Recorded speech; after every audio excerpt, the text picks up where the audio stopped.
Selamat pagi. Assalamualaikum semua sahabat channel Kak Moni. Aku Niki Kak Moni. Tapi ini pada belum online ya? Ya nggak apa-apa sih. Sapa-sapa dulu. Iya, tetap nanti karena ini akan tetap kita record ya, sehingga kemanfaatannya semoga nanti akan tetap bisa lama. Halo Kak Sam, ya kita Halo akan Pak bahas Sam. kiat komunikasi suami istri pagi ini kebetulan. Jadi uh, ada Mas Norman ya. Kita bahas kiat komunikasi dan tidak lupa kita ucapkan selamat Idul Fitri ya. Tahun 1000 kawan doso kalih. 1442. Halo Pak Sam Oke. ya. Jadi 1442 Hijriah, mohon maaf lahir batin dari kami. Semoga amalan kita diterima oleh Allah dan kedepannya kita akan semakin baik dan semakin baik lagi, harapannya seperti itu. Amin. Amin. Amin. Ya, sambil menunggu dokter Rina, tentu kita akan tetap record ini sehingga nanti mau diputar kapan saja, mau disimak kapan saja, tips-tips yang ada di dalamnya akan tetap ada di dalam akun kami, ya, sehingga bisa juga nanti di-sharekan. Jadi ceritanya pagi ini kita akan membahas satu hal yang kadang mengusik, ya terutama sebenarnya ini diri kami ya yang penasaran. Sebenarnya ada satu kata-kata dalam dongeng, happily ever after, ya kan? Jadi bahagia selama-lamanya. Iya. Nah, dan itu banyak artikel bantahannya ternyata. Kalau kita searching di Google gitu, banyak artikel bantahannya. Sehingga apakah hidup bahagia selama-lamanya itu beneran ada?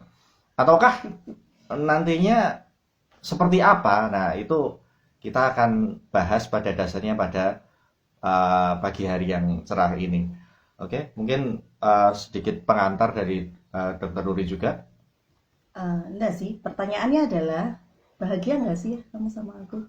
Bahagia ya, Kan itu kan. ya itu sih bahagia sengsara, bahagia selamanya, sengsara selamanya, atau kadang bahagia kadang sengsara. Nah, itu kan akan kita lalui dalam perjalanan kehidupan.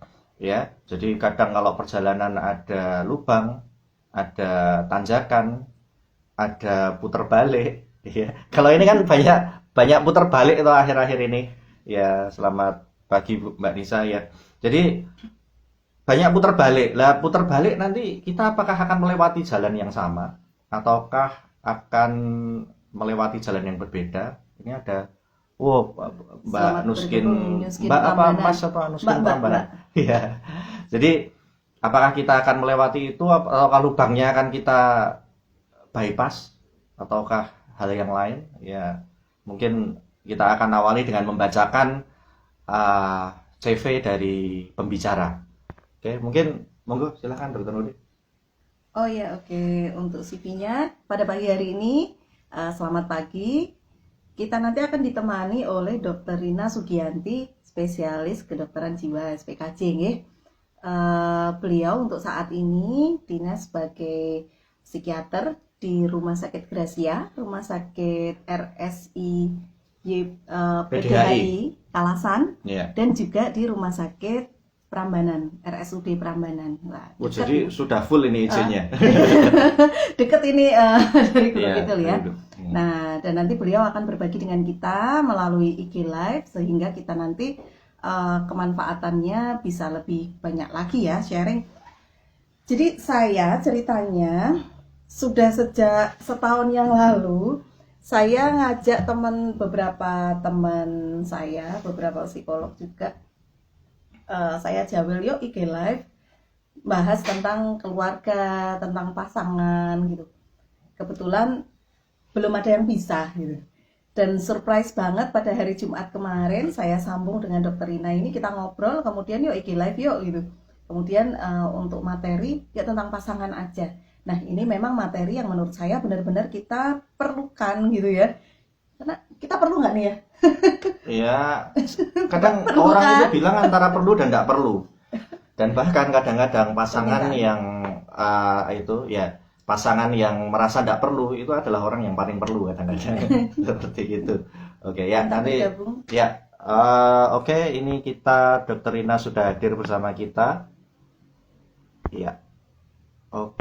dibacakan CV-nya ya, nggak apa-apa. Menyusul. Dan Ya sih. kalau teman-teman nanti ada kawan-kawan ada pertanyaan bisa nanti klik yang tanda tanya itu. Halo Halo, Dokter Pak Rina. Didot. Halo, Assalamualaikum. Assalamualaikum warahmatullahi wabarakatuh. Ya. Ya, oke. Nah, ini dia Aduh, kok teman-teman. kamu banget. Akhirnya kita sudah bisa bergabung ini ya di IG Live dengan Dr. Rina. Kami Iya. singkat, jadi Dr. Rina Sugianti, SPKJ. Beliau saat ini sebagai psikiater ada di Rumah Sakit Gracia ya dok ya? Betul, betul. Gracia. Ya, kemudian di RSUD Prambanan dan juga di Rumah Sakit PDHI Kalasan dok. PDHI Kalasan. Iya, benar. Oke. Iya. Iya, dok. Langsung aja ini kita sudah menunggu-nunggu ini ya. Kita topiknya pagi ini sangat menyenangkan sekali. Ya. Waduh, saya malu ini. Kayaknya lebih expert Kak Darmo sama Kak Nuri ini. Ini couple goals. Pengen dok. Antara kepakaran dan apa ya? Iya. Nah, kalau saya boleh cerita ya, teman-teman yang nonton IG ini ya. Jadi Kak Nuri sama Kak Darmo itu dari sejak kuliah itu sudah couple goal banget gitu loh. Jadi kita melihatnya sudah, ya kan? Jadi kayaknya sih dalam hal praktek ibarat orang masak itu saya mungkin punya teori tentang resepnya ya. Cuma prakteknya itu kakak-kakak berdua ini ya itu lebih ahli kayaknya. Nah, kalau prakteknya itu rahasia itu dok, prakteknya rahasia. Yang boleh dibagikan yang bagi Dokter Rina.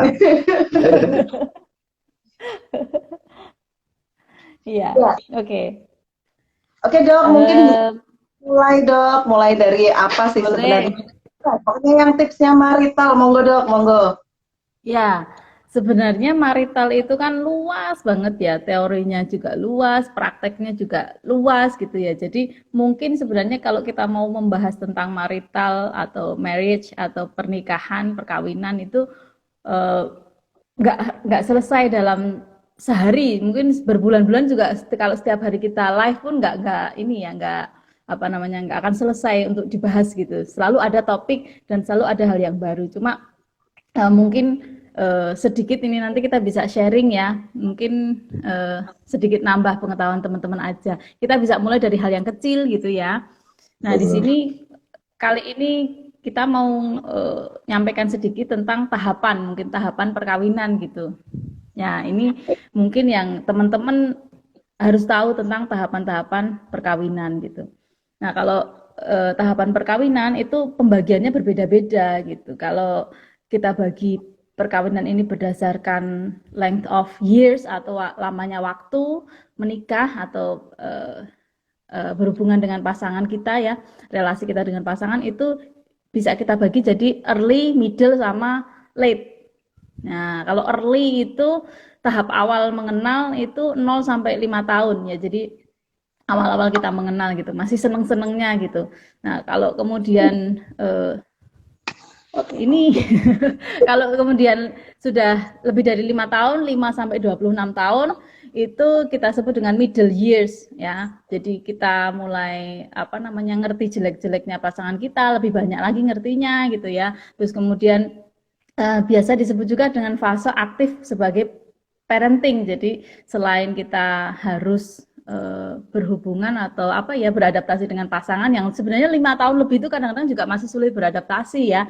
Itu kita juga punya tugas lain yaitu sebagai orang tua, kemudian tugas kita sebagai anak kepada orang tua kita, tugas kita sebagai apa ya bekerja mungkin itu. Jadi middle years itu ada konflik tersendiri, kemudian newly married juga ada sih. Kemudian ada yang disebut dengan later years atau tahun-tahun akhir itu, lebih dari 26 tahun setelah menikah. Nah, itu biasanya ya anak-anak sudah dewasa, kita sudah mulai apa berusia senior juga gitu ya. Pekerjaan sudah mulai apa namanya? karir menurun gitu ya, sehingga kadang-kadang kebosanan, kemudian kesepian itu muncul di fase-fase ini gitu. Itu kalau berdasarkan tahunnya ya.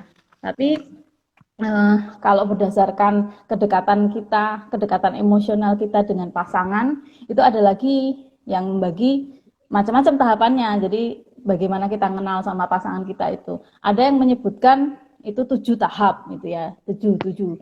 Itu ada yang menyebutkan 5 tahap dalam pernikahan, ada yang 4. Nah, kita nanti pakai yang 4 aja biar cepet gitu ya, biar lebih singkat gitu. Terus apa? Gimana? Biar gampang ingetnya. Nanti kalau kita pakai yang 7 nanti bingung inget-ingetnya. Betul. Jadi kita pakai yang simpel aja ya, yang 4 gitu. Nah, waktu sama tahapan kedekatan relasi emosional kita sama pasangan itu enggak mesti sejalan, Dok. Jadi belum tentu kalau yang later years, yang lebih dari 26 tahun menikah, kemudian pasti dia sudah mencapai tahap akhir dari kedekatan emosional, belum tentu gitu loh. Bisa jadi dia stuck di salah satu tahap gitu. Nah, 4 tahap ini ya, 4 tahap ini yang pertama itu fase honeymoon. Honeymoon itu fase bulan madu. Nah, ini yang pertama. Itu bisa diperpanjang nggak? Bisa diperbarui nggak itu? Ya, Honeymoon. bisa. Nah, kenapa? Terus disimak dengan detail semuanya berarti memang. Ya, ini sangu aja, teori aja. Nanti siapa tahu mau honeymoon lagi boleh. Oh iya, Gitu. tak takut nanti, Dok. Nggak usah disiarin live kalau honeymoon lagi ya. Bahaya. Yang pertama itu ya, ulangi lagi ya. Yang pertama itu honeymoon phase. Jadi fase honeymoon, fase bulan madu. Yang kedua itu nanti fase apa ya namanya, adaptasi dengan realita. Ya, jadi mulai ngerti realita kenyataannya. Tapi banyak juga yang menyebut ini sebagai fase disappointment atau fase kekecewaan. Nah, juga fase berjuang atau fase struggling ya. Kemudian yang ketiga fase stabilisasi atau fase kestabilan emosi ya. Nah, yang keempat ini kayaknya Kak Nuri sama Kak Dharma ini sudah ini fase real love atau cinta sejati itu di fase yang keempat. Nah, katanya itu menurut sebagian besar ahli itu cuma 5% pasangan itu yang mencapai tahap keempat ini gitu. 5% doang gitu. Jadi yang 95% stuck di antara fase-fase ini, fase yang sebelumnya tadi. Dan biasanya nggak mungkin di fase honeymoon, paling banyak itu mungkin di fase 2 atau 3. Nah, itu. Nah, kita bahas ya per fasenya ya. Siap, Dok. Oke. Siap. Yang pertama itu fase bulan madu. Sorry. Saya kok lihatnya putus-putus ya? Saya putus-putus nggak? Enggak. Oh iya, oke. Ya, soalnya itu putus-putus ya? Iya, oke. Saya nggak putus-putus ya? Oke. Lancar. Fase bulan madu itu fase honeymoon ya. Awal-awal kita mengenal pasangan kita, ya namanya honeymoon, namanya baru jatuh cinta, gimana sih gitu ya. Semua yang kelihatan bagus-bagusnya aja, nggak ada jelek-jeleknya gitu kan. Nah, ini pada fase ini biasanya kita maupun pasangan kita itu sama-sama berusaha yang paling maksimal untuk menunjukkan yang terbaik. Jadi berusaha menunjukkan perilaku terbaik kita, ya yang jelek-jelek masih kita tutupin nih. Kemudian ibarat kata ada laut diseberangi, gunung didaki demi pasangan kita, kan gitu. Ya makanya waktu awal PDKT biasanya juga sudah fase bulan madu sih, supaya kita mau kan nikah sama orang ini, jadi yang ditunjukkan yang bagus-bagus. Nah, jadi pada fase ini kita dibutakan sama cinta gitu. Jadi pasangan kita itu nggak ada jelek-jeleknya sama sekali. Kenapa bisa begitu? Karena pada fase ini ada neurotransmitter yang berperan banyak atau berperan besar itu endorfin. Jadi endorfin itu adalah morfin endogen. Kayaknya Kak Darmo pinter nih kalau masalah ini ya, neurotransmitter gini ya. Jadi karena endorfin ini menguasai sebagian besar cara kita berpikir, berperasaan, ketika kita lagi PDKT, lagi senang-senangnya ini, semuanya jadi terasa indah, gitu ya. Kemudian endorfin ini juga membuat neurotransmitter lain ikut bergejolak, dopamin, norepinefrin. Jadi kalau deket-deketan sama dia, mau ketemu sama pasangan kita itu debar-debarnya ada, deg-degannya ada, kan gitu. Ini Ya, kimiawi cinta ya. Kimiawi cinta. betul. Iya, iya. Ya kan memang seperti itu. Jadi cinta itu bukan tanpa apa ya namanya, tanpa neurokimia. Ya, kita semuanya dikendalikan sama neurokimia ternyata kan. Terus cuma sayangnya kalau kita dulu belajar itu kan nggak mungkin kan suatu neurotransmitter atau suatu hormon itu terus-menerus disekresikan puncak, kan nggak mungkin. Jadi setelah dia mencapai puncak atau peak, pasti tubuh kita akan kelelahan, ya kan? Kemudian neurotransmitter ini decline, nah, itu sudah fitrah ya, sudah sunatullah gitu ya, pasti akan menurun. Maka honeymoon phase ini macam-macam, ada yang bertahan hanya 2 minggu gitu, ada yang bertahan hanya 2 bulan gitu ya, ada yang bisa sampai 2 tahun, tetapi pada umumnya tidak mungkin lebih dari 2 tahun. Jadi ya alhamdulillah kalau ada yang mencapai 2 tahun ya. Kak Nuri dulu berapa tahun ya? Waduh, belum tahu teorinya. Jadi belum tahu. Jangan-jangan sampai sekarang. Jangan sampai sekarang. Apa? Nanti kita berhitung bersama dulu. Kalau sebentar, ini sudah berapa tahun kalau Kak Nuri sama Kak Darmo itu? Bentar dok, saya sering lupa tanggal pernikahan. Sampai lupa toh. Sampai lupa menikahnya. 14 tahun, 14. 14 ya, oke. 14 sudah, masih ini ya, masih middle ya, masih di tengah-tengah ya, masih middle. Nah itu yang tahunnya, tapi yang tahapan ini nggak tahu. Kan tadi kalau secara tahun benar masuk middle years, tapi yang tahapan kedekatan emosional, nah masih honeymoon atau sudah pindah? Sudah turun, decline? Sering pindah. Ya. Maju, mundur, lalu naik lagi, turun gitu-gitu. Ya. Asik. Cinta lagi. Neurotransmitternya. Sip. Ya, oke. Betul. Jadi fase bulan madu tuh kayak drakor. Ya kan? Kayak drama Korea. Kayak novel gitu. Bukan film Ya kan? India. Bukan. Kalau film India lama, 2 jam setengah. Kalau drakor kan terus ada sedih-sedihnya gitu. Kalau drakor seneng terus ya. Oke. Nah, konfliknya biasanya minimal sekali pada fase honeymoon phase ini, ya. Dan yaitu debar-debar, explosion. Jadi gembiranya ketika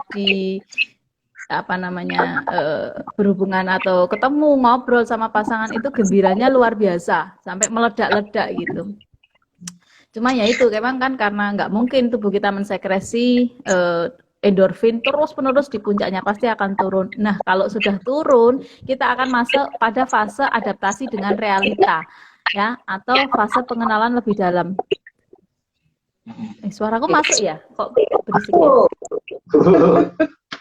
Lancar dong, Jelas ya? masuk. Jelas. Oke. Ya, masuk ya. Kalau Tika lanjut ya. Ya. Endorfin ini turun gitu, kita sebenarnya masuk pada tahap adaptasi dengan realita, bisa juga disebut tahap familiarisasi. Jadi kita mulai mengenal sesungguhnya, tabiat sesungguhnya dari pasangan kita. Bagusnya sebenarnya ketika endorfin turun, norepinefrin turun, baik kita maupun pasangan kita itu mulai nggak terlalu excited lagi, sehingga sudah tidak ada usaha berlebihan untuk nutupin jeleknya. Kita relax, pasangan kita juga sudah relax. Alah apa anane wae, wong gini aja juga udah dapet gitu kan, udah jadi miliknya gitu kan. Nah, jadi mulai kelihatan deh jelek-jeleknya, joroknya, malesnya kelihatan, kadang emosinya mulai dikit-dikit marah, itu udah mulai kelihatan, ya. Ya, Karena, awetnya, cerewetnya. Heeh. Betul, betul.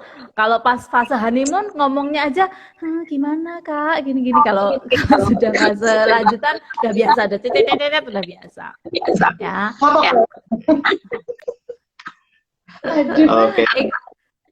Sisi positifnya itu sebenarnya sisi positifnya kita sudah mulai rileks, endorfin nggak di puncak lagi, norepinefrin nggak di puncak lagi, tubuh kita mulai rileks. Kalau ketemu sama pasangan kita sudah mulai ya kayak ketemu anggota keluarga lain, kayak ketemu temen aja gitu. Jadi debar-debarnya sudah berkurang, kita lebih rileks ya.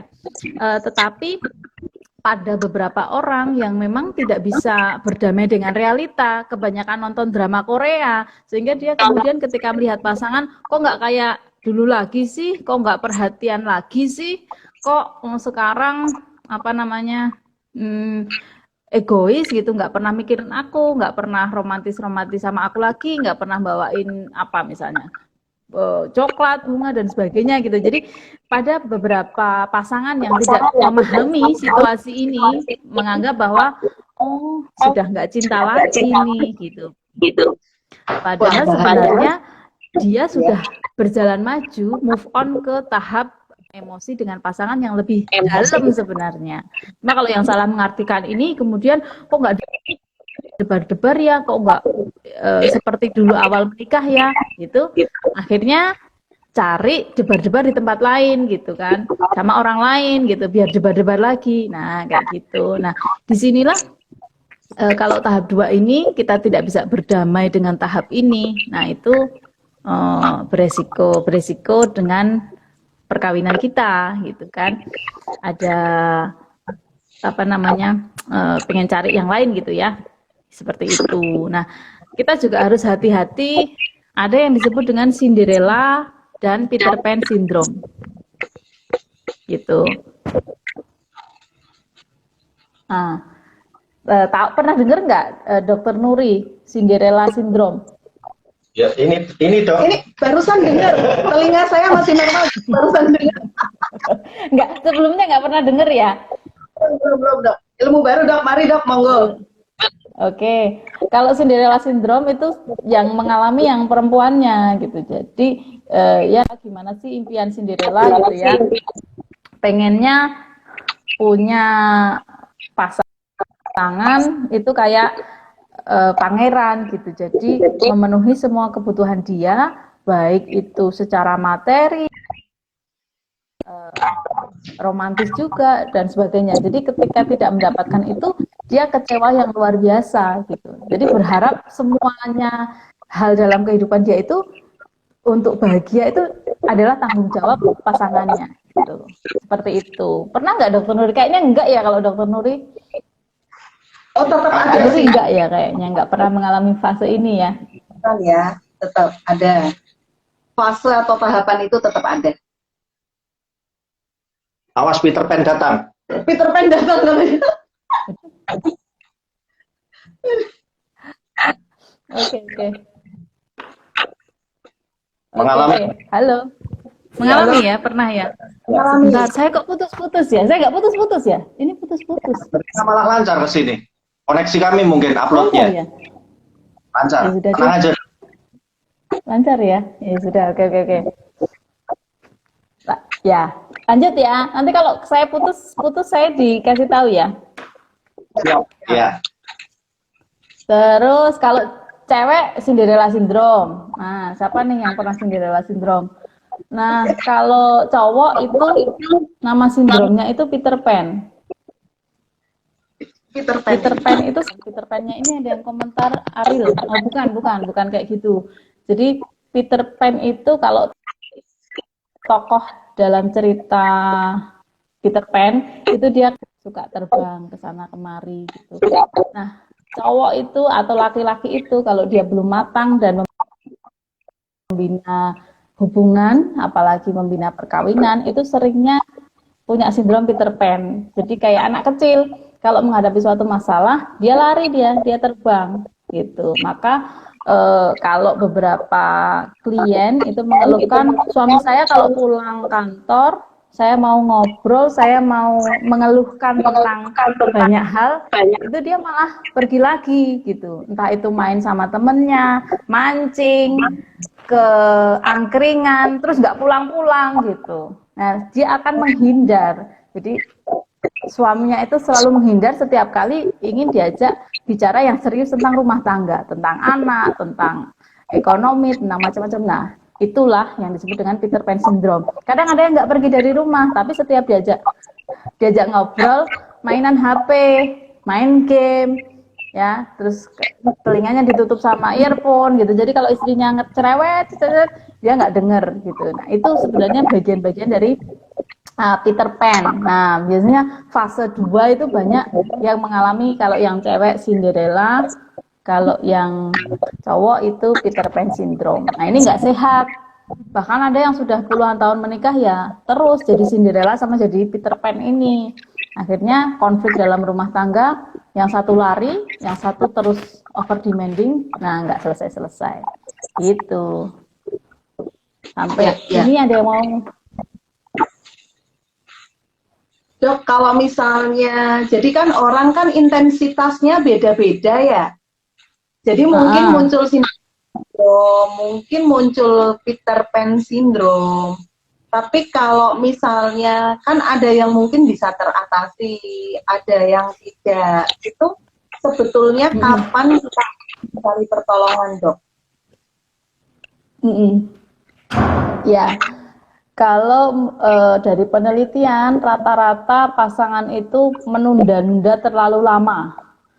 Sampai mencari pertolongan konseling. Kenapa? Karena satu, egonya masih sangat tinggi, ya, karena masing-masing menganggap dirinya benar, gitu. Pasangannya yang salah gitu. Harusnya kan kamu yang berubah, bukan aku, kayak gitu.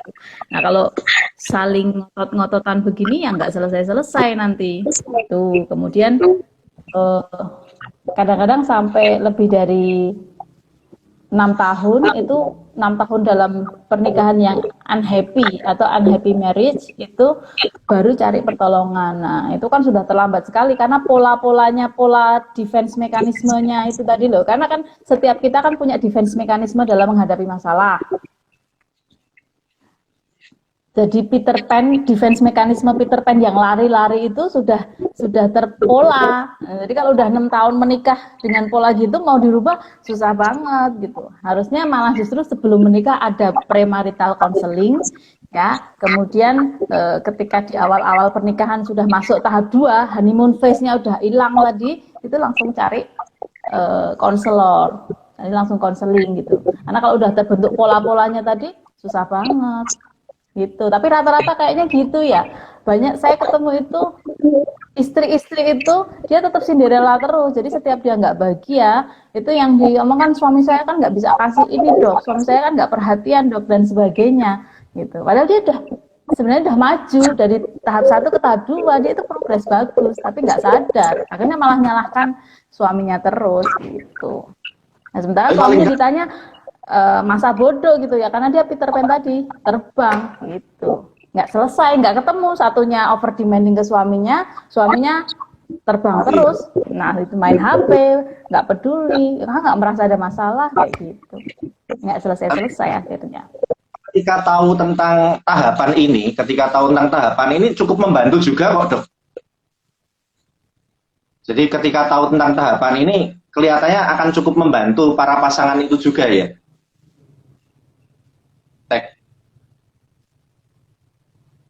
Kedengeran dok.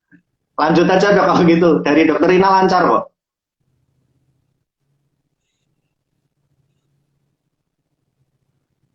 Sebentar. Halo. Ya. Sebentar ya. Saya tak minta tolong teknisi dulu. Sebentar. Nggak apa-apa kok. Udah lancar. Kalau dokter Rina lancar nggak masalah. Ya, yang jadi, dokter Rina lancar dok. Jadi lanjut aja. Aduh.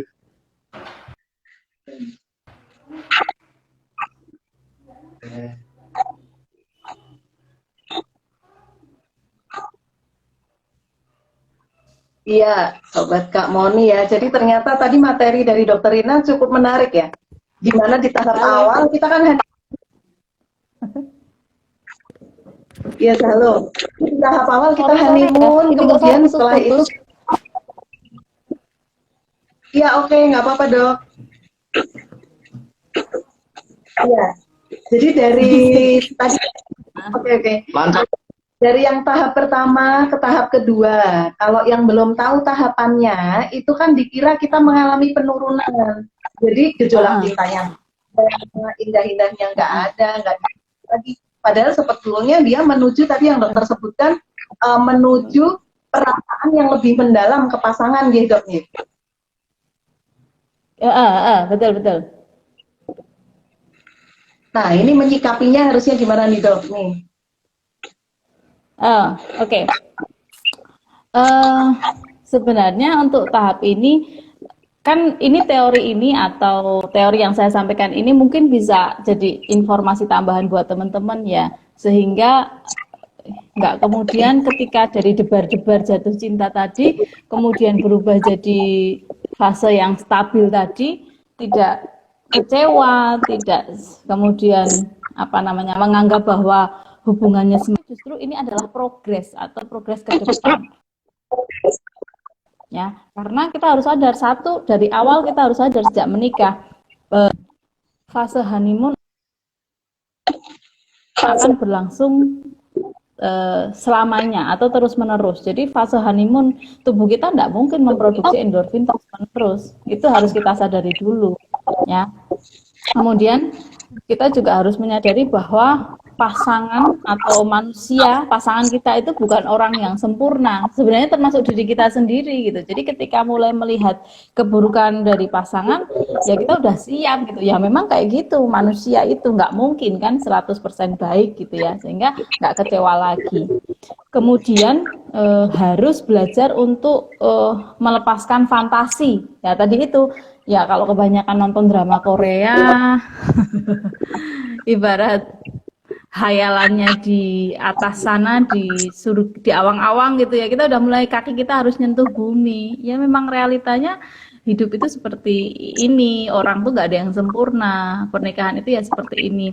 Yakinlah tidak mungkin ada pernikahan yang tidak ada cobaannya gitu. Jadi sejak awal menikah mindset kita sudah harus ya memang menikah itu pasti akan ada cobaan kayak gitu.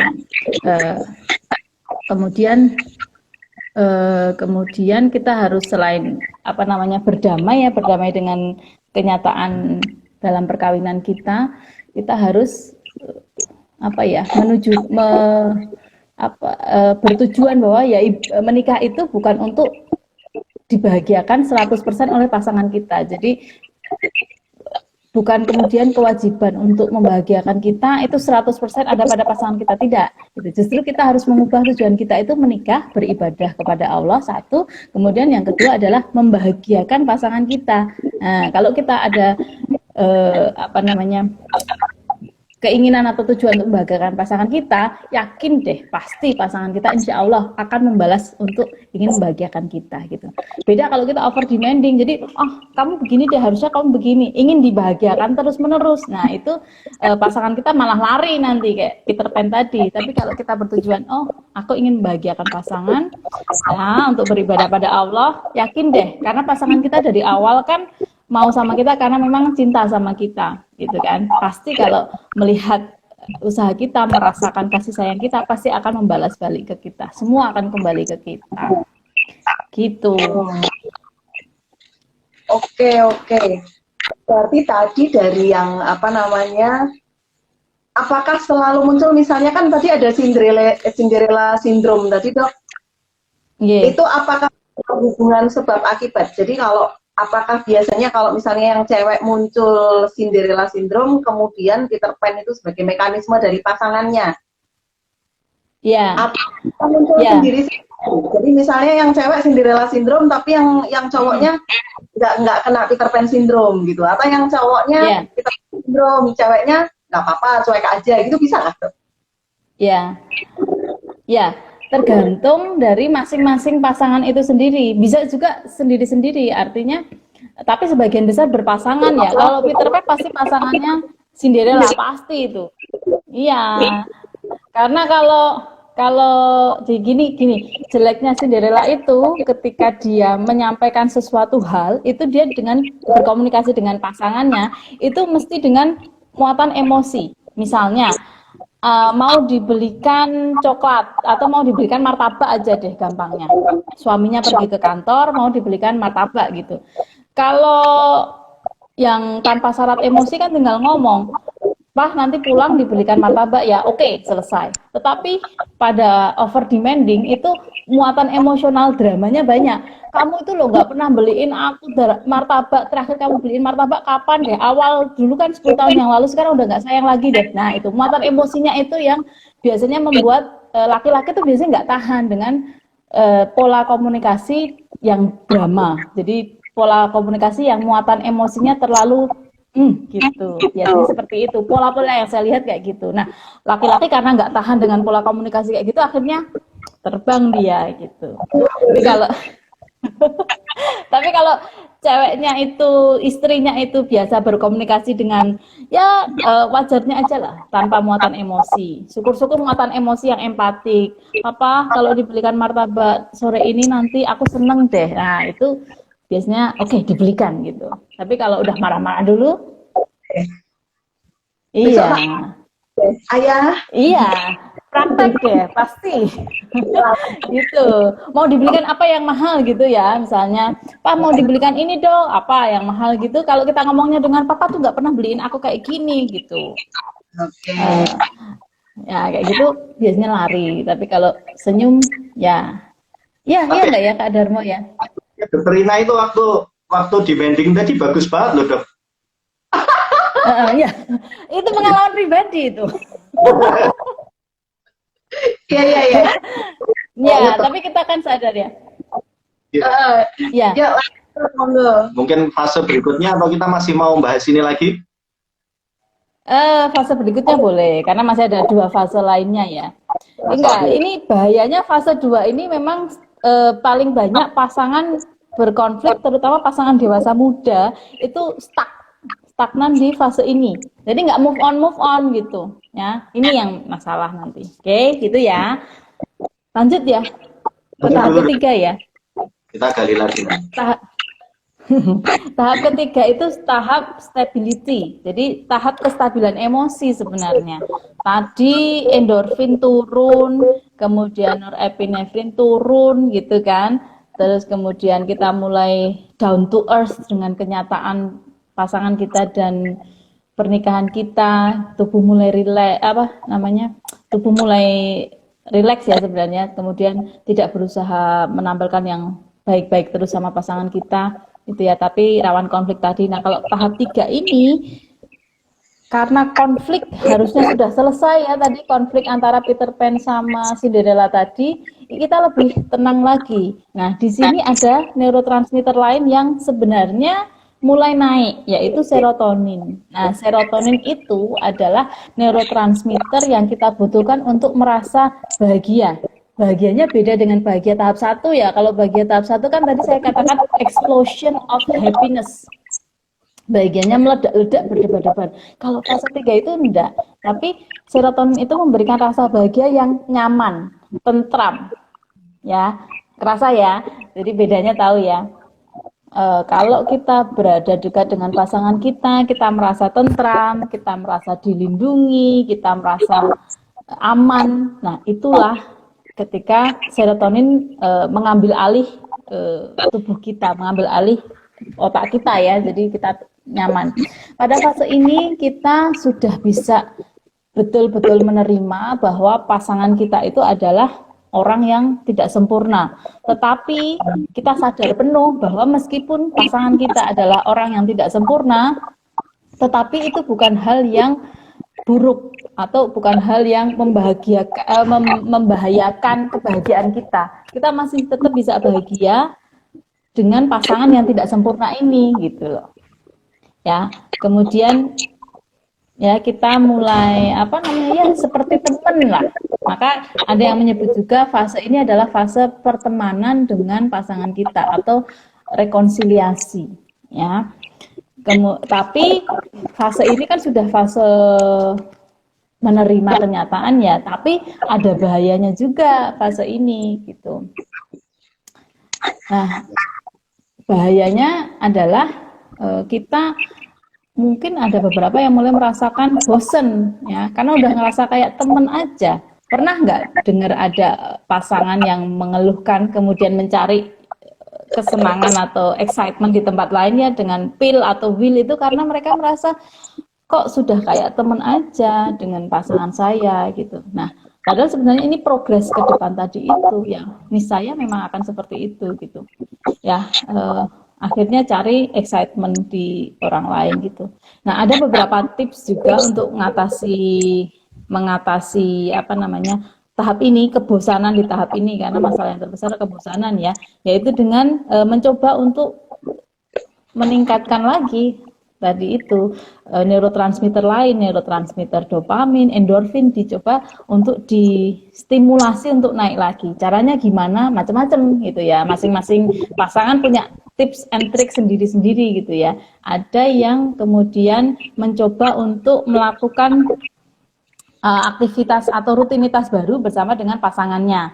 Nah, misalnya lari 10 km bareng gitu, atau nyepeda bareng, atau apa, melakukan adventure bersama dengan pasangan. Nah, ini tujuannya untuk tadi menaikkan neurotransmitter yang sudah cooling down tadi itu.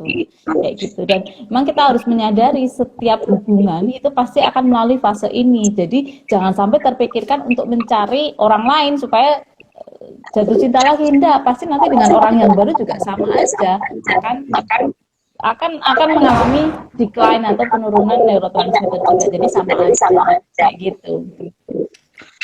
Oke, gitu. Ada ini? Lanjut dulu Ada dong. pertanyaan nggak? Lanjut dulu ya. Oke. Terus yang terakhir itu tahap komitmen atau tahap cinta sejati. Oke. Tahap cinta sejati. Nah, cinta sejati ini seperti tadi saya sampaikan di awal, itu cuma 5% loh. Jadi sebagian besar stuck di fase tadi itu, di depan tadi itu. Nah, di sini sudah mulai cooling down, kita betul-betul memahami kekurangan dan kelebihan pasangan kita, tetapi kita betul-betul dengan kesadaran penuh memilih untuk tetap mempertahankan perkawinan dan menikmati perkawinan ya, bahkan mencintai kekurangan dari pasangan kita ya. Gimana sih caranya mencintai kekurangan pasangan? Nah, itu kan suatu hal yang sulit ya, tapi kalau kita bisa mencintai kekurangan pasangan kita, itulah cinta sejati itu ya, kayak gitu ya. Kemudian kita betul-betul percaya dan yakin bahwa pasangan kita adalah jodoh terbaik kita, sehingga kalaupun waktu akan diputar kembali gitu ya, kita yakin pasti aku akan memilih orang ini juga gitu loh. Jadi itulah tahapan ya, betul-betul yakin ini jodoh saya ya. Kemudian kita sama pasangan kita sudah menjadi tim yang solid gitu ya. Apapun yang kita lakukan sudah kompak dengan pasangan. Bahkan ada yang mengatakan kayak bisa dibaca pikirannya gitu loh. Saya mau apa, nggak usah ngomong, pasangannya udah tahu. Oh, marah nggak usah ngomong, sudah tahu pasangannya ini pasti marah kayak gitu. Butuh ini, itu pasangan kita sudah tahu. Jadi sudah kayak telepati gitu, bisa telepati sama pasangan. Nah, di sini masalah yang bisa muncul sebenarnya hampir sama dengan tahap 3 ya, karena sudah stabil, sudah nggak ada emosional yang meledak-ledak lagi. Masalah yang rentan muncul yaitu kebosanan juga gitu. Nah, tapi ini juga bisa diatasi dengan kolaborasi, saling support gitu ya. Kemudian mendiskusikan tentang tujuan di masa depan atau mencoba hal-hal yang baru yang memberikan kemanfaatan bagi orang lain. Ya, jadi sudah sebagai suatu tim, yuk kita ngapain yuk gitu, membuat program apa. Nah, mungkin kayak gini nih ya, program Instagram, nah kayak gitu. Yuk kita bikin ini, nah kayak gitu. Itu sudah sebagai tim yang solid, itu seperti itu. Gitu.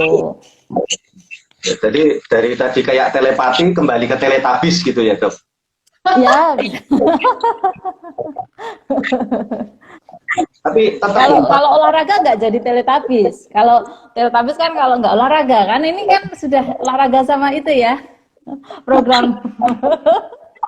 Ya, Tapi memang kalau di usia-usia mungkin kita kan usia 30-an gitu ya, Dok. Memang akhirnya seringnya jatuh pasti di fase 2 itu ya memang. Enggak mesti. Tidak Mesti, mesti. oh. Ya. Nah, lamanya fase 1, fase 2, 3, 4 itu masing-masing pasangan berbeda-beda. Ada mungkin yang dalam 10 tahun menikah sudah bisa, tapi ada juga mungkin yang sudah menikah puluhan tahun, 30-an tahun pun masih di fase 2 terus gitu.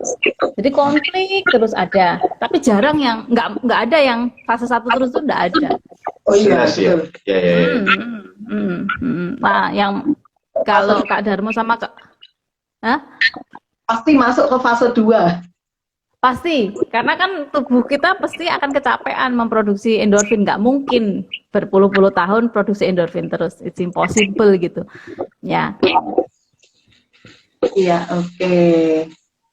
Dok, berarti tapi emang benar juga sih. Jadi mungkin dulu yang mempermudah melewati fase 2 itu ketika nanti kita masuk ke fase 3, lalu mulai ada kebosanan, itu kan hampir menjebak kembali menjadi Cinderella ya, ketika di fase 3 pun. Bisa, betul. Goda untuk menjadi. Nah, itu memang Bisa. kalau dari pengalaman kami kemarin, kebetulan setelah itu kita mencoba untuk olahraga bareng, itu memang cukup membantu ya. Iya.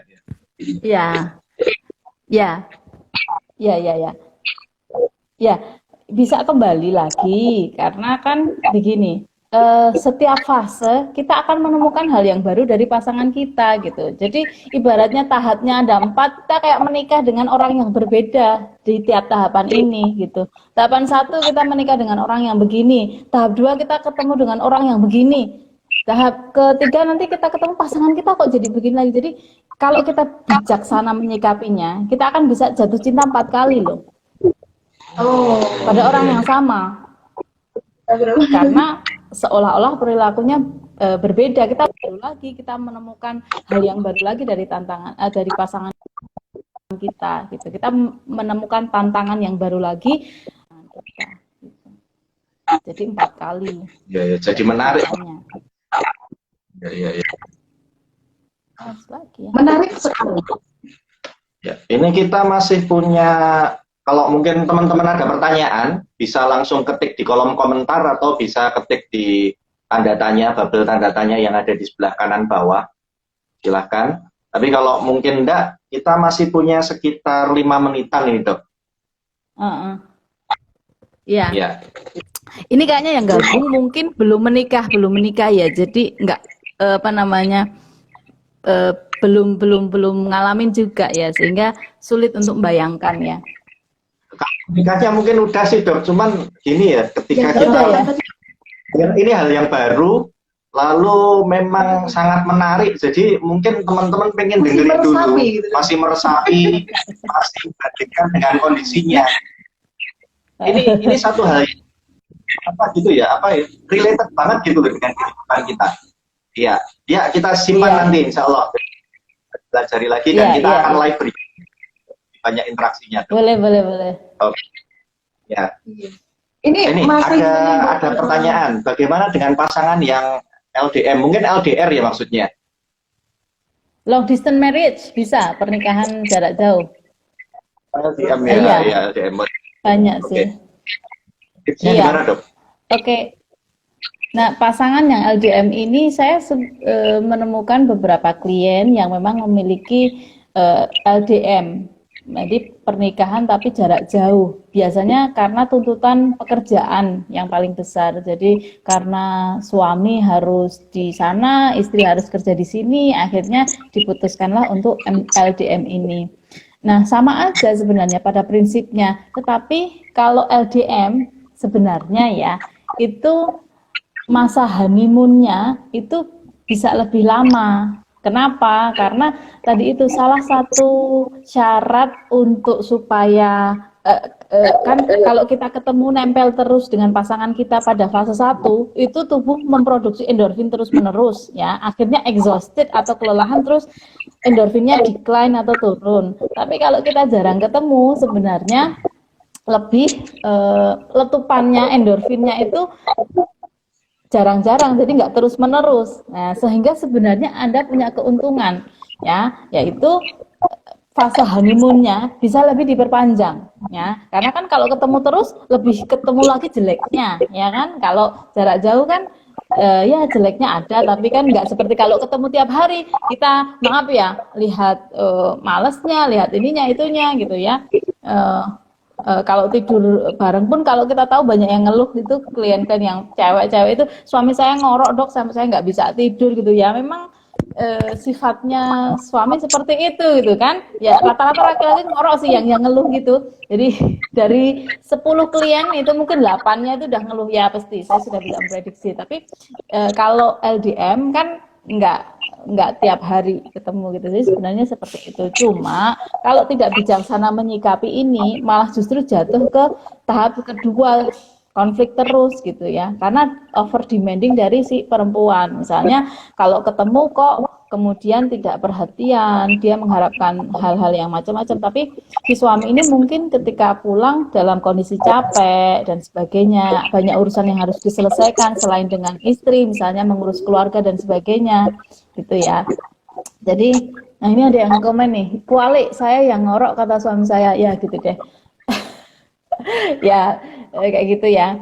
Jadi seperti itu. Anda punya keuntungan kalau bijaksana dalam menyikapi ini. Jadi ibaratkan honeymoon terus aja gitu. Tapi memang ada kekurangannya, yaitu kita mungkin dalam melakukan tugas-tugas sehari-hari itu tidak ada yang membantu. Misalnya nanti ada anak pun harus sendiri ya. Mengurus orang tua harus sendiri dan sebagainya. Tetapi sejak awal sebelum LDM ya, pasangan-pasangan yang LDM ini memang sudah harus komitmen dulu bahwa ada hal-hal yang mungkin tidak akan bisa dipenuhi suami. Dan itu kalau sudah komitmen dari awal seperti itu, tidak boleh ketika setelah menikah kemudian menyalahkan atau menganggap itu sebagai suatu kekurangan suami. Enggak, kan dari awal menikah sudah tahu bahwa kita akan komitmen LDM gitu ya. Anda punya itu tadi kelebihan, tapi harus bijaksana menyikapinya. Lucu. Sorry. Jadi kita tinggal punya sekitar ya, jadi rangkum aja dong. Ya. Satu, ini ada pertanyaan terakhir, mau dijawab nggak ini? Silakan dok. Ya, nanti kalau enggak kita wrap-up-nya kita sambung lagi setelah live ini, kita live lagi sebentar ya. Boleh. Iya. Ini mau tanya, suami ya pengennya pulang kerja tuh kita nunggu, tapi kitanya sendiri yang ngantuk pol. Gimana pendapatnya? Oke. Wajar ya, jadi gini, suami itu punya tuntutan terhadap kita, seperti halnya kita punya tuntutan terhadap suami, gitu ya. Tapi namanya kita mungkin juga kerja, kita mungkin juga capek, gitu ya. Tetapi memang alangkah baiknya kalau kita bisa memenuhi harapan dari pasangan kita. Namun seandainya tidak, ini bukan suatu hal yang harus dipertengkarkan. Jadi pernikahan itu adalah kompromi kedua belah pihak. Kita saling berkompromi. Apa yang aku bisa kompromikan untuk kamu, kamu bisa kompromikan untuk aku. Kalau memang Mbak Inung ini merasa capek, kemudian tidak bisa nemenin suami ketika pulang kerja, sampaikan dengan suami. Kapan sih kira-kira? Tapi me time itu waktu kita sama suami berdua ya, tanpa anak-anak, tanpa diricuhi sama pekerjaan, itu suatu hal yang penting. Nah, we time ini yang ayah harapkan pulang kerja kita bisa we time, aku nggak bisa ya, aku ngantuk. Tapi kita bisa ganti di waktu apa gitu, bisa didiskusikan. Yang penting mendiskusikannya tidak dengan emosional tadi itu. Misalnya, oh kamu tuh nggak tahu kalau aku tuh capek, aku tuh banyak pekerjaan, kamu aja enak-enak pulang kerja ini, aku kan pekerjaan rumah tangga seharian. Nah kayak gitu kan tidak menyelesaikan masalah, tapi justru akan menambah masalah. Bisa kok, semua itu bisa dikompromikan asal kedua belah pihak nggak egois, egonya nggak kenceng-kenceng aja, sama-sama saling cooling down, saling berkompromi dengan pola komunikasi yang tidak drama gitu, dua belah pihak kayak gitu ya Mbak Inung ya. Oke, mungkin ya Pesannya tidak drama. Ya, pesannya tidak drama. Ini kita memang tadi sudah saya kasih tambahan waktu sih sebenarnya, jadi kita punya sekitar 3 atau sekitar 2 menit untuk untuk wrap up dok, Closing statement-nya dok. closingnya dari tadi mungkin tahapan dan sebagainya. Monggo dok, silakan. Waduh, apa ya? Oke, Bismillahirrahmanirrahim. Nanti saya ditambahi ya Kak Nuri, Kak Darmo ya. Jadi teman-teman, oke, pernikahan itu adalah suatu ibadah ya, ibadah kepada Allah dan menyempurnakan separuh dari iman kita gitu. Jadi dan pernikahan itu ada tahapan-tahapannya gitu ya. Tahapan-tahapan tadi sudah saya sampaikan, mudah-mudahan jadi sangu atau bekal teman-teman untuk mengarungi pernikahan yang harapan kita kan seumur hidup gitu ya. Oke, dan kemudian setiap tahap dari pernikahan akan selalu ada hal yang baru gitu ya.